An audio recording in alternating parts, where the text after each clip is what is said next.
chassent de leur maison. J'écris ce texte avec le cœur et la raison. Je n'y peux rien si la vérité vous effraie. Mais je suis ni aveugle, ni sourd, ni muet. Se taire, c'est parfois cautionner la violence et le non-droit. Je ne serai pas complice du silence anticolonialiste. Ce n'est pas être antisémite, je suis qu'un homme avec le sens de la justice.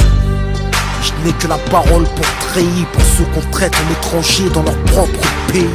Pour ceux qui ont été spoliés, volés, qui ont vu leurs droits les plus fondamentaux violés. Héritage tragique de décisions injustes prises sous mandat britannique. Depuis la déclaration Balfour, on s'enfonce pour comprendre le présent, comprendre où l'histoire commence. Priver un peuple de l'autodétermination, partager ses terres sans aucune consultation. Observe le drame de la colonisation. Deux options, la lutte ou la résignation. La Palestine n'était pas une terre sans peuple, destinée à accueillir un peuple sans terre. Il y a bien un occupant et un occupé. Il y a bien un oppresseur et un opprimé. Le renier, c'est tenter d'effacer l'histoire. Et effacer l'histoire, c'est refuser qu'on la répare. Il y a bien un agresseur et une victime, un colonisateur et un résistant palestinien. Il est question de faits établis, pas de point de vue. Ma raison peut s'y tenir, même si mon cœur est ému.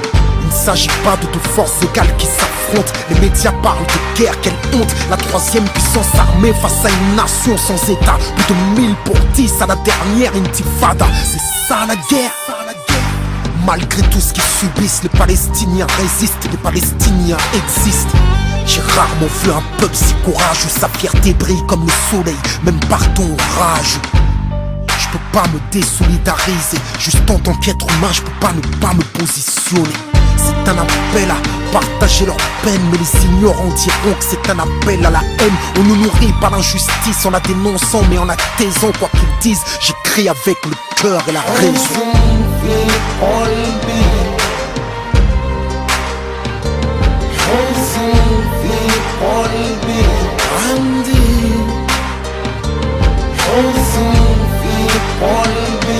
لما أفكر في فلسطين عندي رغبة في قلبي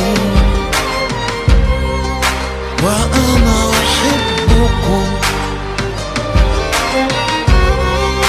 وأنا أحبكم. Pas de quiétude dans l'occupation. Au quotidien, l'occupation, c'est l'humiliation. L'humiliation est violente, constante aux frontières des checkpoints. La liberté est agonisante. J'écris la détresse d'une nation qui sur ses propres terres n'a plus la libre circulation. Sous couvert de sécurité, l'apartheid se maquille et le mur sépare des familles. Les colonies se multiplient sous l'œil passif et complice des États-Unis. Négociations sans fin pour la création d'un État palestinien. Mais quand viendra l'heure, qu'est-ce qu'il en restera? Quelques bouts de terre éparpillés. À l'heure où j'écris ce texte, plus des 3/4 ont été pillés. Près d'1 million d'êtres humains ont été poussés à l'exil. Pourquoi quitter leur terre si leur vie n'était pas en péril? Et leurs biens sont devenus les leurs. Les espoirs de retour sont devenus des leurs. As-tu entendu parler de la dite loi des absents? Les biens des réfugiés reviennent à l'occupation. Qui peut prétendre trouver ça normal? Qui peut prétendre que je devrais rester impartial? Pour rester impartial, quand l'injustice est flagrante, il faut être sourd avec une morale non-voyante. L'histoire témoignera que je me suis levé comme j'ai pu, pendant que les grandes puissances les regardent crever.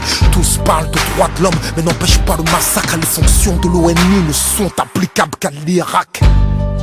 On ne compte plus les orphelins, les balles qui se sont perdues dans les poitrines de gamins. Combien de nourrissons sous les décombres, de familles entières décimées par les bombes, d'assassinats disciplés, foudroyant les civils, d'emprisonnement arbitraire. Dites-moi, pensez-vous que je devrais me taire? Je suis censé vivre dans une démocratie, pourtant j'ai peur quand je relis ce que j'écris. Tout est basé sur des faits, mais je crains quand même l'orage. J'écris avec le cœur, la raison et le courage.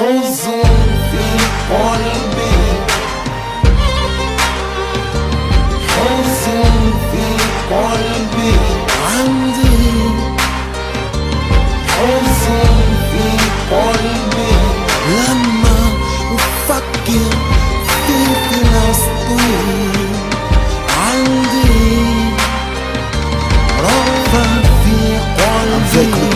et la raison. وأنا أحبكم avec le cœur et la raison. وأنا أحبكم avec le cœur, mais aussi avec la raison. Je peux pas laisser terminer ce morceau sans préciser que ce texte ne prend pas à partie une communauté, mais vise la politique d'un État et le silence complice du monde dit libre. Je suis conscient que dans chaque camp, je dis bien dans chaque camp, il y a des gens qui se battent pour que les choses changent, qui se battent pour la paix et la justice. Et je ne peux que saluer leur courage et leur sincérité. Je déplore la mort des innocents de part et d'autre.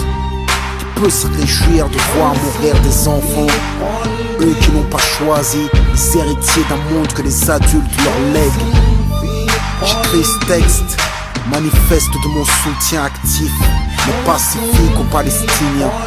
Pas uniquement parce qu'il y a parmi eux des musulmans, car contrairement aux idées reçues et ancrées dans l'inconscient collectif, les Arabes palestiniens ne sont pas tous musulmans.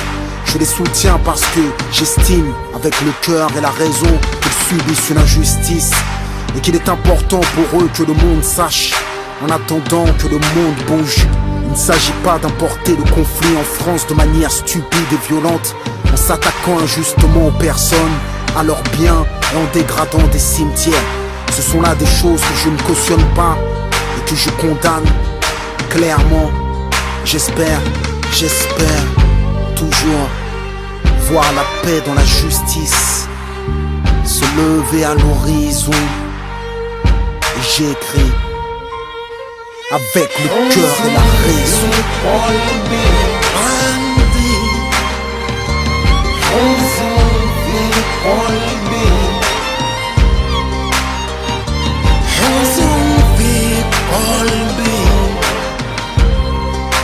وأنا أحبكم